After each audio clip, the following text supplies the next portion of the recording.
पुत्र की कामना करो जो आपकी सेवा करने वाला हो, जो भगवत भक्ति करने वाला हो, वरना कुपुत्र तो लाखों दुनिया में है। वो बेटा कैसा सुपुत्र है जो बेटा अपने माता पिता का अपमान करे, अपने माता पिता को ठोकर मारे, गालियां दे।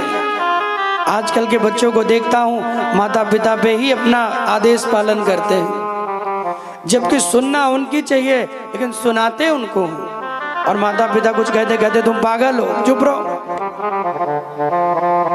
बहू आ गई तो बेटा बहू ही सब आज्ञा उन्हीं की चलती है। याद रखिए, माता पिता जिस दिन जीवन में नहीं होंगे भैया, उस दिन आपको पता चलेगा, क्योंकि ये घर का शोभा है, घर का आनंद है। जैसे कमरों में लाइट जले तो प्रकाश रहता है, ऐसे घर में माता पिता रहें तो आनंद रहता है, भगवान का वास रहता है। क्योंकि माँ कौन है? बोले माता लक्ष्मी के रूप में है और पिता भगवान नारायण के रूप में है। इसलिए जो बेटा अपने माता पिता को सुख देता है, अपने माता पिता को सम्मान देता है, और जिसके कारण उसके माता पिता प्रसन्न रहते हैं, निश्चित वो भगवान की पूजा न कर पाए लेकिन गोविंद की पूजा का फल उसे प्राप्त हो जाएगा, क्योंकि वो माँ बाप की सेवा कर रहा है। और भैया लाखों लोग दुनिया में, तुम जाके कितना बड़ा बड़ा भंडारा करो, जाके कितने लोगों को कुछ भी बांट दो, और घर में माता पिता भूखे बैठे हो, एक रोटी देने वाला कोई ना हो उन्हें, बहू ताने मारे, घर से निकालने की बार बार धमकी दे, वृद्धाश्रम ले जाए। अरे क्या माता पिता इसी दिन के लिए संतान उत्पन्न करते हैं? इतना दुख सहकर एक माँ 9 महीना कोख में रखकर अपने बच्चों को पालती है, और कोख में रहकर जब बच्चे का पालन करती है तो विचार करिए अपने बच्चे को कैसे पालती है। आप जरा विचार करो, कितने दुख में पालन करती है। यहाँ जितनी माताएं हैं, जिसका बेटा सुपुत्र है, आप भी लेते रहो, जिनके बेटे सुपुत्र हैं वो बड़े भाग्यशाली हैं, याद रखिएगा। क्योंकि कुपुत्र तो दुनिया में बहुत है, सुपुत्र वही है, श्रेष्ठ वही है जो अपने माता पिता को प्रसन्न करे, जो अपने माता पिता को सेवा करके सुख और आनंद की प्राप्ति करवाए। जिसके कारण माता पिता दुखी रहते हैं, जिस बेटे के कारण माता पिता के नेत्रों में आंसू आते हैं, उससे भगवान कभी प्रसन्न नहीं हो सकता। वो चाहे जितना कुछ भी करे, उससे भगवान नहीं प्रसन्न हो सकते, वो चाहे जितना कुछ भी करे। इसलिए मैं, जितने लोग यहाँ सुन रहे हैं, आपके माता पिता हैं तो मान लेना कि आप भाग्यशाली हैं। जब तक वो हों, आप उनकी सेवा करो, उनकी आज्ञा का पालन करो, क्योंकि माता पिता और गुरु, इन 3 का संबंध निस्वार्थ होता है।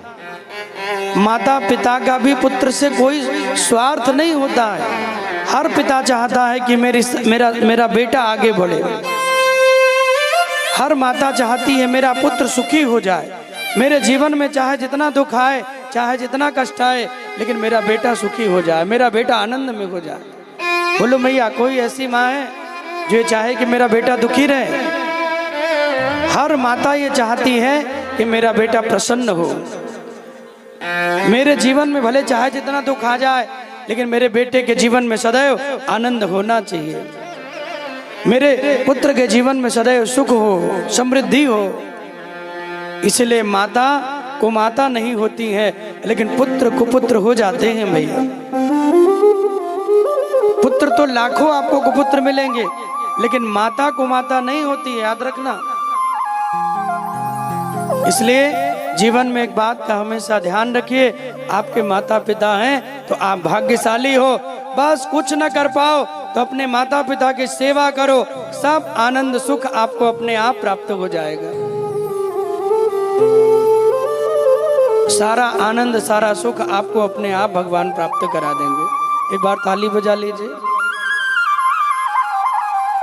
गुरुदेव भगवान ने कहा कि भैया, जीवन में सदैव अपने माता पिता के प्रति जिस बालक का स्नेह होता है, भगवान भी उस पर बड़ी कृपा बरसाते हैं। श्रवण कुमार को देखिए, अपने माता पिता को लेकर अंधे माता पिता हैं, लेकिन तीर्थों का दर्शन करा रहे हैं, तीर्थों का दर्शन करा रहे हैं। विचार करिए, जहां कहते हैं बेटा रुक रोको तो वहां रुक जाते हैं, जल पिलाओ तो जल पिलाते हैं।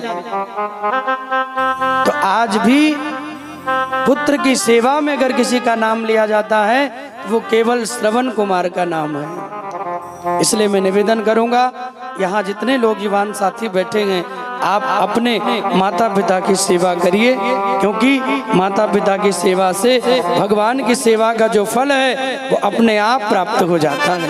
राधे राधे बोलना पड़ेगा, जोर से बोलना पड़ेगा, उस सेवा का फल आपको अपने आप प्राप्त हो जाएगा।